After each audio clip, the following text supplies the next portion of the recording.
Have you ever experienced like one of those really rare moments of just perfect, crystal clear understanding? Oh, yeah. Like when everything just suddenly clicks. Exactly. You know the feeling. Maybe you're standing alone on top of a mountain after a really long hike. Or, you've just finished a super deep meditation session. Right. Or you're just staring out at the ocean at dawn.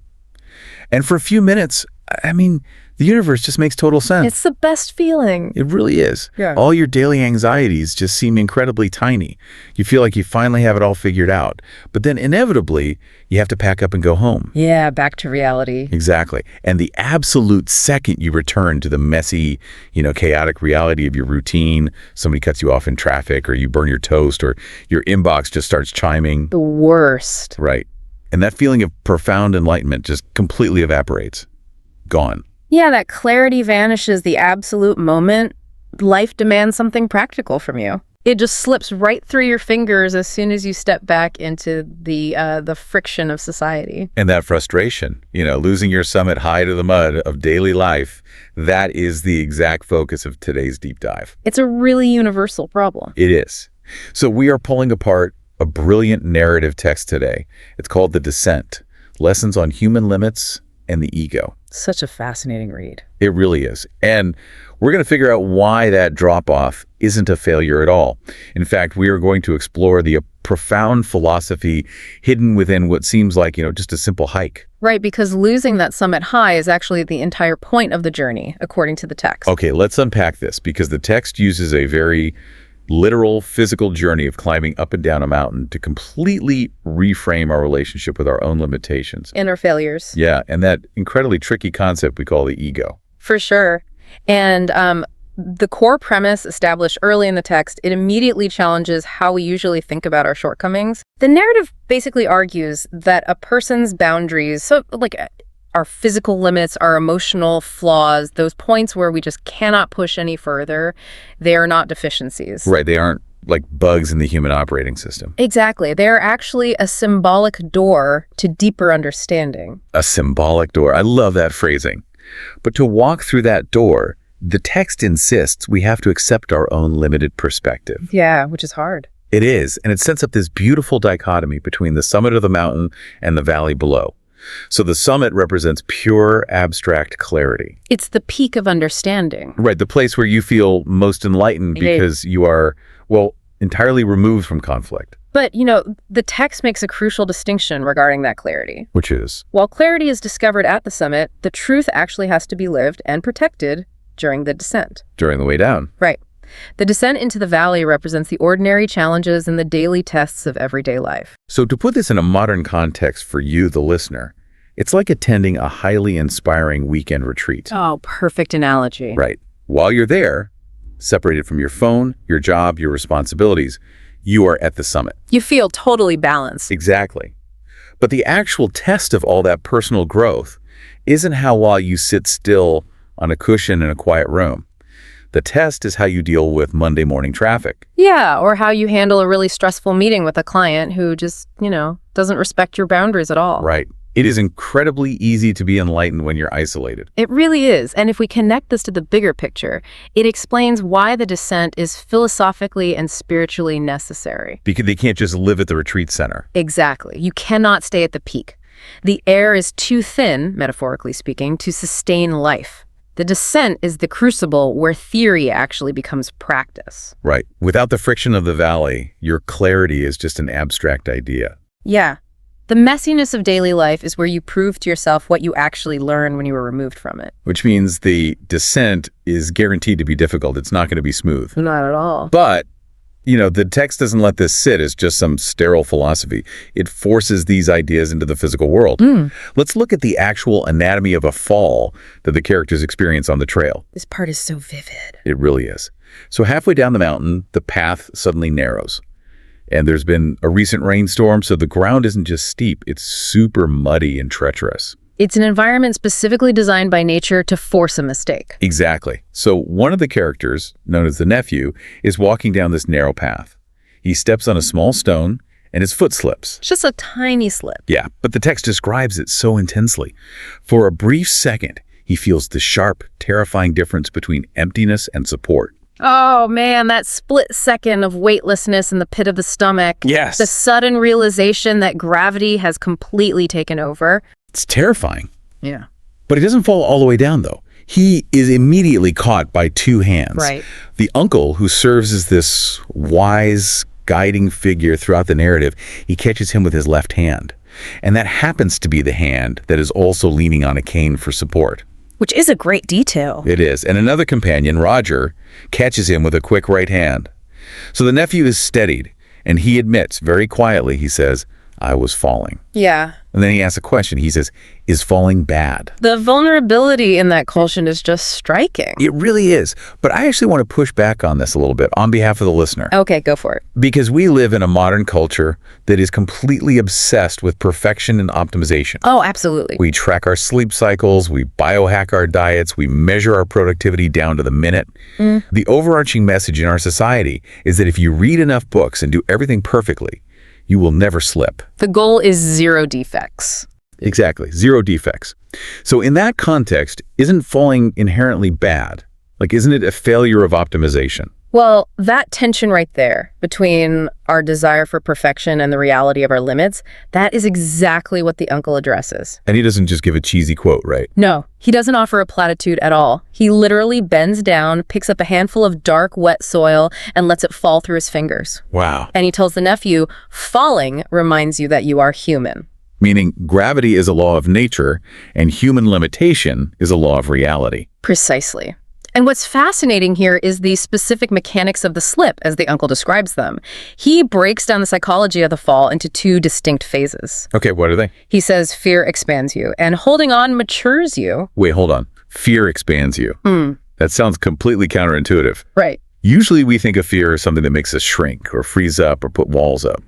How does the text justify the idea that fear actually causes expansion? Well, think about that split second of emptiness the nephew felt when his foot left the stone. Prior to that slip, he was walking along assuming he had complete autonomy over his journey. He thought he was the boss of the mountain. Exactly. He thought he was entirely in control. But in the moment of slipping, that illusion of total control shatters. Oh, I see. The fear you feel in that second breaks you out of your narrow, complacent little bubble of self-reliance. It suddenly and violently connects you to the vastness of reality. To all the forces outside of your control? Yes. The mud, the incline, gravity itself, you realize how fragile you actually are. And that realization expands your awareness. Because you're no longer just the master of your path. Right. You are a vulnerable participant in a much larger, more precarious world. Wow. So the fear of the fall literally wakes you up to reality. It breaks the illusion of invulnerability. Exactly. And then the second part of the uncle's statement, he said, holding on matures you. Yeah. So when you slip, your biological instinct is to reach out. The nephew was caught by the uncle and Roger, and he had to physically hold on to them to steady his balance. He had to accept the help. Right. Recognizing that you cannot survive the descent entirely on your own, that you need the support of others, you need the cane, you need the quick hand of a friend. That is what actually matures you. It's moving past the whole, I can do it all by myself phase. Exactly. It's the psychological transition from a childish belief in utter independence to a mature acceptance of interdependence. So for you listening right now, take a second to think about your own recent slips in life. Yeah, we all have them. Right. Maybe it wasn't losing your footing on a muddy mountain path. Maybe it was a major project at work that completely fell apart despite your absolute best efforts. Or a miscommunication that damaged a friendship. Yeah, or a sudden health scare that just knocked you off your feet and forced you to actually ask for help. Yeah. As the character Roger points out in the text, falling is natural. What is mistaken is believing the fall is permanent. That's such a great line. The slip itself is not a failure of character. It is simply data. Just data. Yeah. The uncle adds that when we accept that we are limited, we actually look toward infinity from a much healthier place. Because the very moment you feel the slip is the exact moment you locate your boundary. Precisely. Huh. Which leads the nephew to a really profound internal realization. Yeah, he thinks to himself, when I accept my boundary, it deepens me. It's a huge breakthrough for him. But recognizing that boundary naturally forces a massive follow-up question. If you hit a limit, you have to ask, who is the I that is experiencing this limit. Right. Who is the self that is actually slipping? Exactly. And that physical moment on the trail transitions seamlessly into the evening's discussion by the fire. The narrative moves us from the physics of the fall straight into the psychology of the self. Right. So evening has fallen. The travelers have set up camp at a place beautifully named Dayface. Great name. And there is this deep, heavy silence that settles over the mountain. A silence so profound that the text actually notes even the fire seemed cautious not to disturb it. The imagery is so atmospheric. It is. The small branches in the fire are crackling, and the embers are rising up like sparks becoming temporary stars. Just incredible setting. And in that setting, the uncle announces that having physically experienced their limitations on the muddy path that afternoon, they must now discuss the concept of the ego. Oh, boy. Yeah, he refers to it as a Tyrion or Inus. And immediately, just bringing up the ego causes frustration among the characters. Total groan moment. Here's where it gets really interesting. The nephew expresses a frustration that, I think everyone listening can relate to. He basically says, why is the ego so important? Everyone complains about it, but few explain it clearly. He is spot on. He is absolutely right. We hear about the ego constantly in modern culture. People say, oh, he has a big ego, or wellness influencers talk about needing a complete ego death. Right, it's thrown around as this universal villain. Exactly. But nobody really defines what it is we are supposed to be fighting. It has become a buzzword completely stripped of its precision. Totally. But the uncle brings that precision back by pointing out a crucial detail. He says the ego makes its presence known not at the summit, but during the descent. Wait, say more about that. Well, when you are at the absolute peak of enlightenment, or deeply absorbed in a flow state, or just staring at a beautiful sunset. The concept of you disappears. Exactly. You aren't thinking about yourself, you just exist in the clarity of the moment. The ego only wakes up and gets loud when you have to start navigating the friction of the valley again. When you have to interact with other people and defend your space. Right. And when asked why this mechanism is so important, the uncle gives a definition that is both simple and deeply complex. He says the ego makes a person believe he belongs to himself. Believes he belongs to himself. Yes, but crucially, it is also the only means by which a person becomes aware of himself in the first place. Ah, and Roger picks up on this contradiction immediately, doesn't he? He does. He asks, so ego is both danger and tool. Which raises an incredible question. How can something be simultaneously the essential tool of your self-awareness and the primary danger of your downfall? It's a paradox, but the uncle clarifies this by comparing the ego to a mirror. The uncle says ego is a mirror. You look at it and say, I. But if you think the mirror is your face, you fall into darkness. That is the core of it right there. Let's translate this into our modern lives so the listener can really see the mechanics of it. Think about your curated online avatar. Oh, that's a perfect modern equivalent. Right. Your social media profile or your professional resume or even just the persona you project at work. That avatar is a mirror. And it's a highly useful tool to navigate society. Exactly. You need a resume to get a job. You need a social profile to stay connected with your network. The danger isn't in using the mirror. The danger is mistaken identity. Yes. The moment you start defending that curated avatar as if it is your actual breathing soul, you have fallen into darkness. You start protecting the reflection instead of nurturing your actual self. And the text insists it is not wrong to look into the mirror. You actually must look, because you can only see your own face, your own desires, and your own choices by using that reflective capacity. You need it to function. Right. The ego gives you the ability to say, I am here, I am making this choice. Without it, you wouldn't have the self-awareness required to navigate the world or relate to others at all. Which brings up the ultimate dilemma. What's that? If the ego is a mirror, and mistaking the mirror for our essence leads to this massive psychological confusion, what exactly are we supposed to do with it? That's the big question. If it's constantly tempting us to mistake the reflection for reality, do we smash the mirror? Well, Roger asks that exact question. He says, so ego is not something to destroy. And the uncle's answer is a firm, undeniable no. No. And this directly challenges a lot of popular spiritual interpretations that advocate for destroying or killing the ego entirely. So if not destroyed, what happens to it? The uncle says the ego is not destroyed. It is educated. Wait, educated instead of destroyed. Yes. But if the ego is this mechanism that constantly wants to claim ownership over everything and trick us into vanity, doesn't keeping it around just invite constant sabotage. I mean, how do you even begin to educate an instinct that seems completely hardwired into our psychology? You educate it by fundamentally redefining its job description. Okay, I like that. Right. So the uneducated ego's default setting is to claim ownership. It looks at your intelligence, your wealth, your relationships, your health, and your time, and it says, mine. I own this. I created this. I am the sole author of my success. That sounds familiar. Right. But the educated ego understands that its role is not to claim ownership.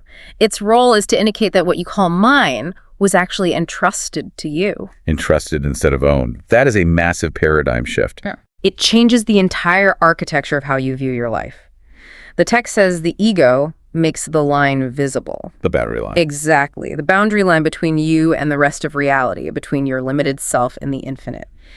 If you misread that line and think you permanently own everything on your side of it, you completely misread yourself. Because you don't actually own any of it permanently. Right. You set yourself up for absolute devastation when those things inevitably change or degrade. But if you read the line correctly... If you see that everything on your side of the line is a temporary gift. Yes. A trust given to you to manage for a short time, then you approach truth. So what does this all mean in practice? Let's apply this to a real-world scenario to see how this education actually works for you, the listener. Good idea. Say you build a highly successful career, right? And then, due to economic shifts completely out of your control, you lose your job. A very real fear for a lot of people. Right. The uneducated ego, the one that believes in ownership, looks at that event and says, I lost my career. I am a failure. My identity has been destroyed. It's a total existential crisis. Completely devastating. So how does the educated ego process that exact same event?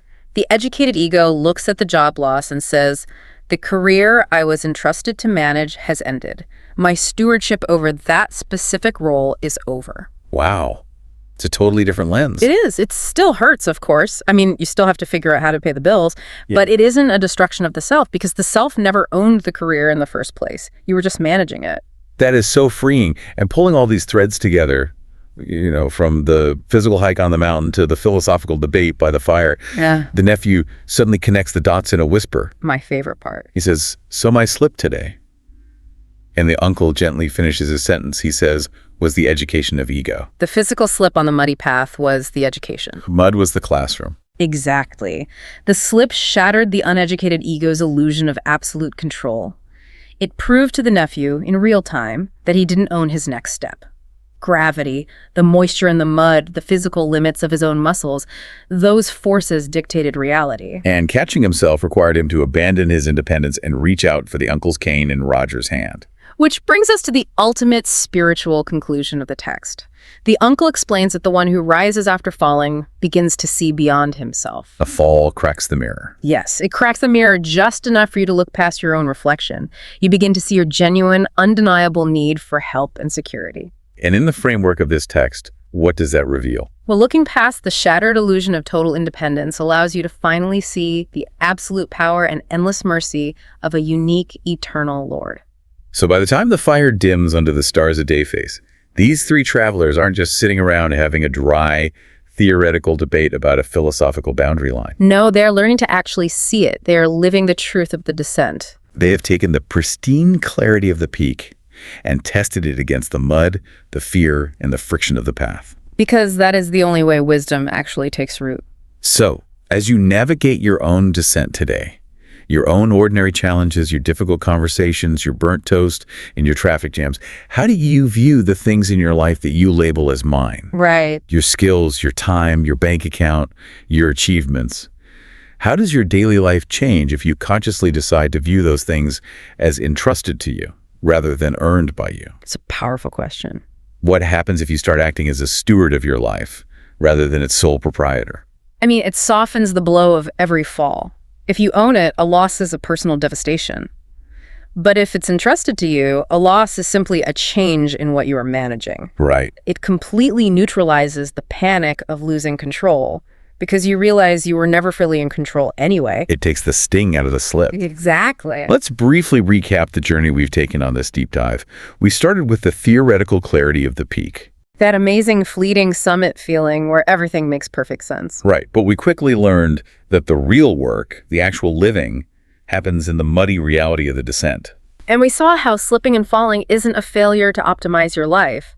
It's actually a necessary natural mechanism to find your boundaries. Yeah, that the fear of falling expands your awareness of reality. And that holding on to the help of others matures you. And finally, we demystified the ego. Oh. It's not a villain to be destroyed or a buzzword to be thrown around. No.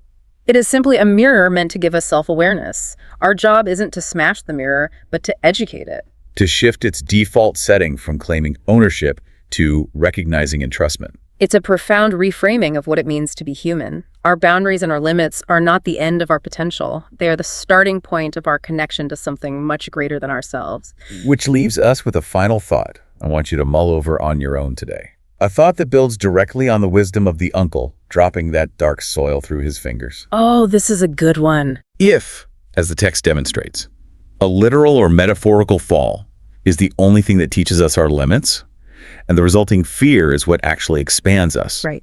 What if the opposite is also true? What if the periods in your life where you feel the most comfortable, the most flawless, and the most firmly planted in your success are actually the times when your ego is in the greatest danger of remaining completely uneducated?